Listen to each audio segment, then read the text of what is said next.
कुर्मी जाति का नाम तो सुना ही होगा। इस जाति का नामकरण भौगोलिक और द्वंद्वात्मक दृष्टि से अलग है। महाराष्ट्र में कुणबी और एलम जातियों का पर्याय कुर्मी होता है। कुर्मी जाति के लोग भारत और नेपाल में पाए जाते हैं। कुर्मी शब्द एक संस्कृत शब्द है जिसका शाब्दिक अर्थ होता है करने की क्षमता, शक्तिशाली, महान या स्वामी। एक अन्य सिद्धांत में यह भी माना गया है कि यह कृष्मी से लिया गया है जिसका अर्थ हल चलाने वाला होता है। जनसंख्या वृद्धि के बाद क्षत्रिय वर्ग तीन उपवर्गों में विभाजित हो गया। जैसे एक वो क्षत्रिय जो राजा और नेता होते थे, दूसरे वे क्षत्रिय जो चिंतक होते थे और तीसरे वे क्षत्रिय जो भूमि स्वामी जिन्हें कुर्मी क्षत्रिय कहा जाता था। कुर्मी क्षत्रिय शांति काल में खेती करते थे और युद्ध के समय सेना की मदद करते थे। बाद में वे केवल खेतों पर कार्य करने वाले कुर्मी कहलाने लगे।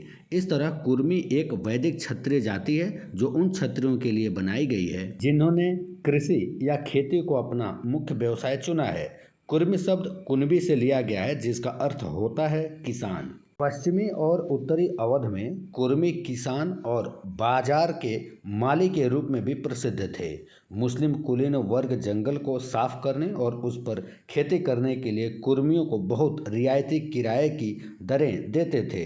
हालांकि एक बार जब जमीन हल के नीचे आ जाती थी तो जमीन का किराया आमतौर पर मौजूदा दर से 30 से 80% बढ़ा दिया जाता था। हालांकि बाद में ब्रिटिश राजस्व अधिकारियों ने उच्च लगान के लिए कुलीन ग्रामीण जातियों के बीच हल चलाने के खिलाफ पूर्वाग्रह को जिम्मेदार ठहराया, लेकिन इसका मुख्य कारण कुर्मियों की अधिक उत्पादकता थी जिनकी सफलता बेहतर खाद के इस्तेमाल में निहित थी। जहां अधिकांश किसान गांव के आसपास की जमीनों पर ही खाद डालते थे और इन जमीनों का इस्तेमाल खाद्यान्न उगाने के लिए करते थे, इसलिए वे गांव के आसपास आलू, खरबूजे और तंबाकू जैसे मूल्यवान बाजारू फसलें उगाने में सक्षम थे।